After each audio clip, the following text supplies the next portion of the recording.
방역당국의 예측대로라면 확산세가 주춤해지는 시점이 다가왔습니다. 하지만 발생 추이 반대로 가고 있습니다. 특히 추석 연휴 영향이 시작되지도 않은 터라서 이번 주 환자 더욱 늘어날 것으로 보입니다. 백신 접종 속도를 올려서 단계적 일상을 회복하려는 목표도 일정 부분 수정이 불가피해 보입니다. 류재복 해설위원과 함께 보다 자세한 내용 알아보겠습니다. 네, 안녕하세요.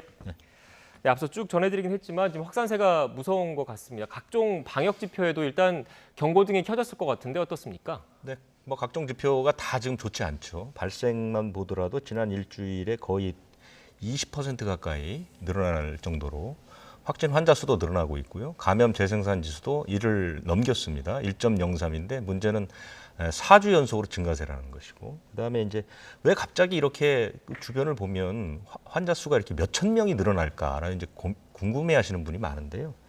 두 가지 비밀은 첫 번째가 바로 그 감염 경로를 조사하는 비율에 있습니다. 그러니까 감염 경로를 조사하는 비율이 40%를 계속 육박하고 있는데, 이게 뭐냐면 환자가 10명 생기면 그 가운데 4명은 어디서 감염이 된지 모르는 거거든요. 그래서 그 사람들에게 조사를 하는 동안 이 사람들이 N차 감염을 계속해서 일으키는 거거든요. 이런 비율이 굉장히 높습니다. 그러니까 지난해나 올 초까지만 해도 대규모 집단 감염이라는 수백 명이나 뭐 이렇게 한꺼번에 걸리는 장소들이 있었잖아요. 이런 장소들은 사실은 그 역학조사하기가 그렇게 어렵지 않거든요. 근데 지금은 그런 아주 그 몇 명 단위의 작은 감염이 그 굉장히 많은 거죠. 이것들이 계속해서 감염을 일으키는 것이고, 대부분이 다 선행 확진 환자와 접촉해서 이제 감염이 되는 비율이 절반을 훌쩍 넘기고 있거든요. 이런 것들이 이제 모여서 엄청나게 큰 감염을 이제 그 확진 환자 수를 만드는 것이고, 어저께 정은경 질병관리청장이 긴급 브리핑이라는 걸 열었습니다. 어제 이제 3,000명을 넘어가면서 그때 분석한 확진 환자의 급증 이유라는 게 델타형 변이가 우세종으로 바뀌었다. 추석 전후 인구 이동량이 증가했다. 그다음에 검사가 늘었다. 이렇게 이제 얘기했는데 사실은 좀 비교적 궁색한 분석이었다고 봅니다. 왜냐하면 델타형 변이가 우세종이 된 것은 이미 오래전 일이고, 그렇죠. 지금은 신규 확진 환자 가운데 델타 변이 바이러스가 99.9%거든요. 그리고 또 하나는 추석의 이동량이 늘어난 영향은 이제 아마 내일쯤부터 이제 반영될 가능성이 있거든요. 이제 지금은 그것보다는 이달 초에 거리두기를 이제 한 달간 연장하지 않았습니까? 그러면서 4단계 지역에서도 그 사적 모임을 백신 접종자가 포함되면 6명까지 이제 확대를 했단 말입니다. 낮에는 백신 접종자가 2명, 그다음에 밤에는 4명이 포함되면 6명 모인다는 것.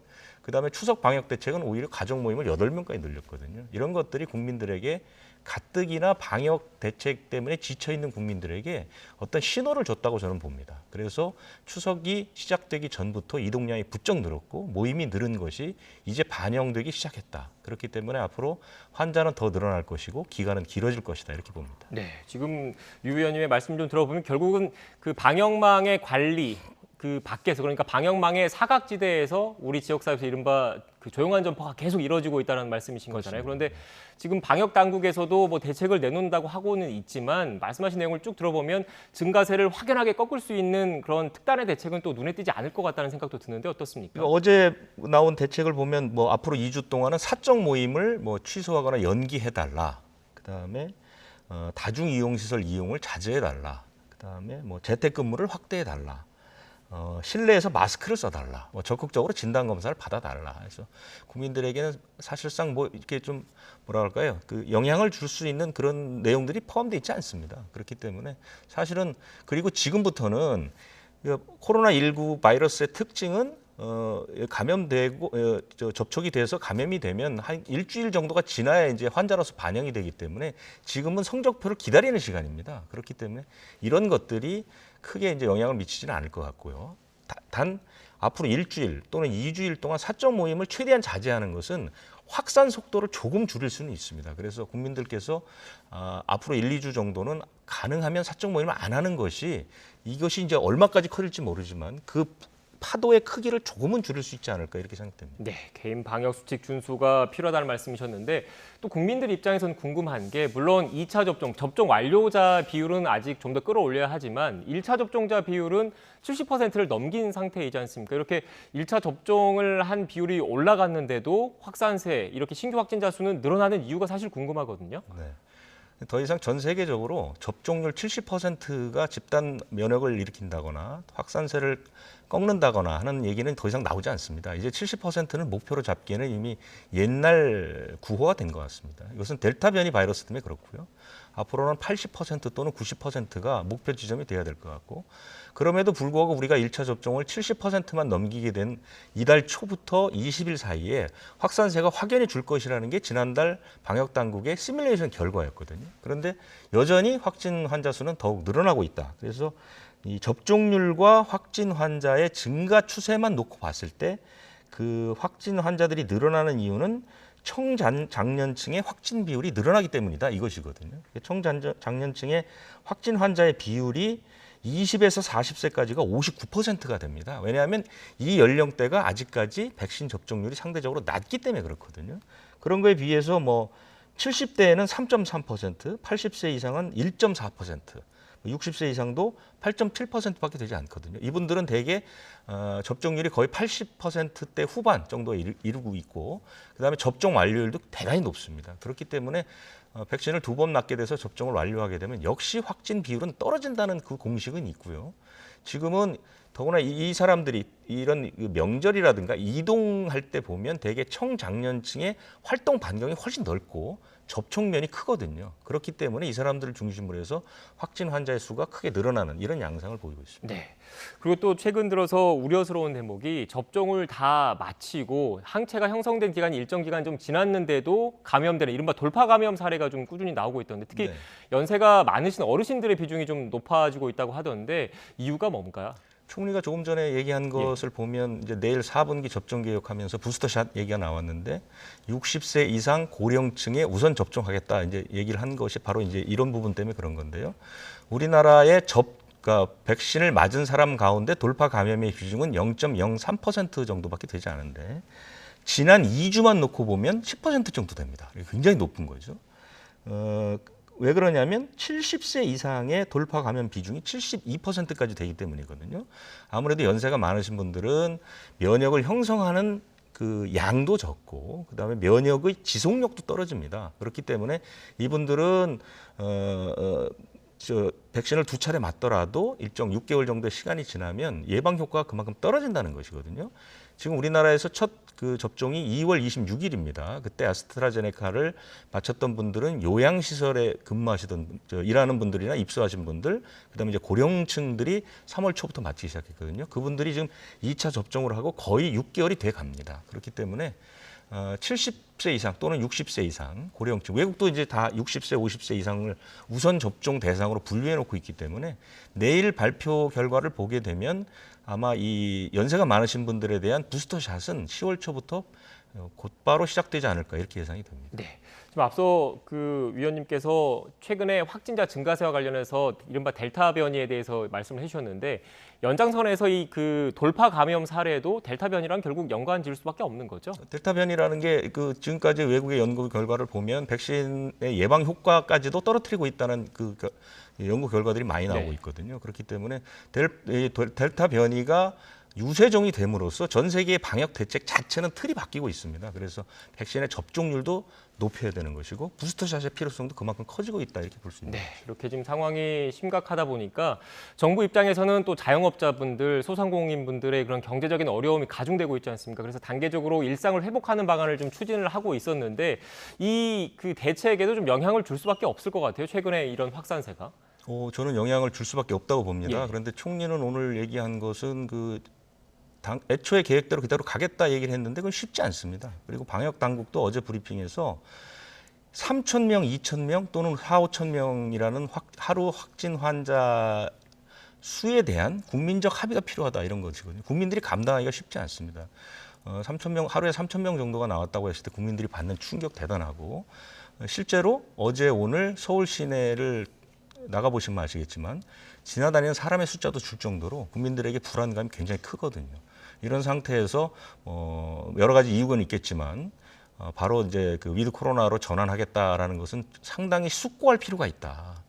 그러니까 방역 당국에서는 사실은 위드 코로나로 가겠다는 그 전적인 방침 자체는 이미 이제 결정이 된 것으로 취재가 되고 있는데, 그럼 과연 이것을 어느 시점에 어느 정도 수준으로 옮겨갈 것이냐, 이 부분에 대해서는 굉장히 고민을 해야 되고, 그것만큼 중요한 것은 그럼 국민들을 어떻게 설득할 것이냐. 하루에 환자가 2천 명이 나오는 상태에서 그런 방역 조치를 대부분 해제하는 것을 국민들이 납득할 것이냐. 그러면 그런 상태에서 확진 환자가 크게 늘어나면 어떻게 할 것이냐.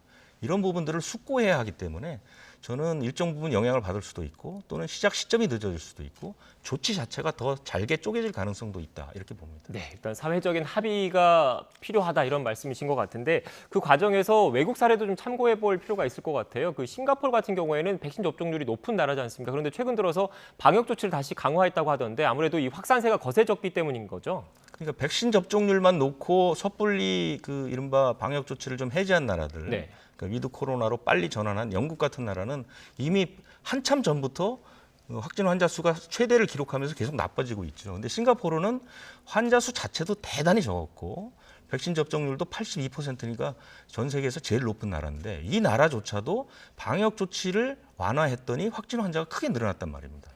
그렇기 때문에 위드 코로나라는 게 지금 시점에서 과연 우리가 섣불리 잡아야 될 정책 목표냐, 이 부분에 대한 고민도 필요한 건데요.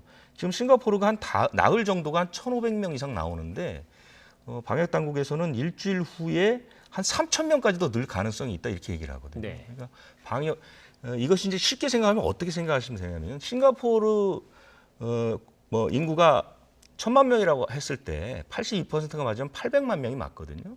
그러면 200만 명이 접종을 하지 않고 있습니다. 그런데 이 200만 명에게 방역 대책 자체를 해제해버리면 200만 명 사이에서 감염될 수 있는 비율이 굉장히 높아지면서 그 숫자가 늘어나는 거거든요. 우리도 지금 보면 지금까지 최근에 나온 확진 환자 가운데 75%가 백신을 맞지 않거나 불안정하게 접종했던 사람들이거든요. 그러니까 이 사람들에게는 여전히 마스크를 쓴다거나 하는 방역 대책 자체가 유일한 그 감염되지 않는 통로란 말입니다. 그런데 그것을 빼버리면 우리나라에서 70%가 맞아도 1,500만 명이 맞지 않은 상태에서 이 사람들이 방역 수칙을 지키지 않고 자유롭게 만남을 유지한다면 인구 1,500명 정도의 나라에서 하루에 10,000명 환자 나오는 건 어렵지 않다는 것이죠. 네. 그렇기 때문에 고민을 해야 된다, 이런 뜻입니다. 네, 그러니까 결국 성급한 방역 조치 완화가 급격한 확산세를 불러오고, 그게 결국 우리나라 전체 의료 체계에 부담으로 올 수밖에 없다, 이런 그렇습니다. 말씀이신 것 같은데, 앞서 해설위원께서 말씀을 해주셨지만 내일 4분기 접종 계획을 발표합니다. 이 가운데 좀 눈에 띄는 게 청소년과 임신부 접종 계획이 포함될 것으로 지금 알려졌는데, 아무래도 안전성에 대한 검증이 끝났다, 이렇게 봐도 되는 겁니까? 검증이 끝난 건 아니고요. 네. 우리나라에서 자체적으로 청소년과 임신부를 대상으로 해서 이런 부분들을 그 임상 시험을 한 적은 없습니다. 왜냐하면 네. 우리는 아직까지 아무도 맞지 못했고, 심지어 이 청소년이나 임신부는 그 백신 접종 초기에 접종하지 말 것을 권고했던 대상입니다. 그런데 외국에서 이제 여러 가지 조사 결과나 임상 시험이나 실제로 이제 청소년에게 맞춰 보니 그 효과가 대단히 좋았고, 부작용보다 효과나 이득이 훨씬 더 컸기 때문에 많은 나라들이 청소년이나 임신부에게 백신을 맞추도록 권고를 하고 있고, 우리도 지금 그 집단 면역을 가기 위해서 이 연령층들이 굉장히 중요하거든요. 그래서 이분들에게 이제 맞출 권고하는 방식으로 가는데 조심스럽죠. 왜냐하면 청소년들은 특히 이제 아마 화이자로 맞게 되는데, 화이자는 젊은 남성들에게 그 심근염이나 심낭염 발병들이 꽤 되고 있고, 그런 것들이 실제로 그 문제가 되고 있기 때문에 청소년들에게 강제로 맞추거나 접종을 유도하는 방식을 쓰지 않기로 했습니다. 그래서 정확한 정보를 제공해주고 청소년과 부모님이 상의해서 맞도록 그렇게 하는 것이고요. 임신부도 아직까지 뭐 큰 문제는 없다고 하지만 어쨌든 임신을 준비하거나 임신 중이신 분들은 조심스러울 수밖에 없거든요. 그래서 그런 분들에게도 조심스럽게 접종을 권유하거나 본인의 의사를 따르도록 하는 것이고, 또 하나는 이제 내일 아까 말씀드린 부스터샷이 포함되는 것이고, 지금 아마 골치 아픈 문제가 되는 것은 그 성인들 가운데 비자발적 미접종자들 한 600만 명쯤 됩니다. 근데 이 사람들이 지금 사전 예약을 받고 있고 10월 1일부터 접종을 하게 했는데, 지금 사전 예약 그 마감일이 30일인데 지금까지 4%입니다. 그러니까 거의 이 한 600만 명 가운데 거의 대다수는 어떤 그 본인의 소신에 의해서 맞지 않는 사람들이거든요. 그럼 과연 이 사람들은 어떻게 할 것이냐?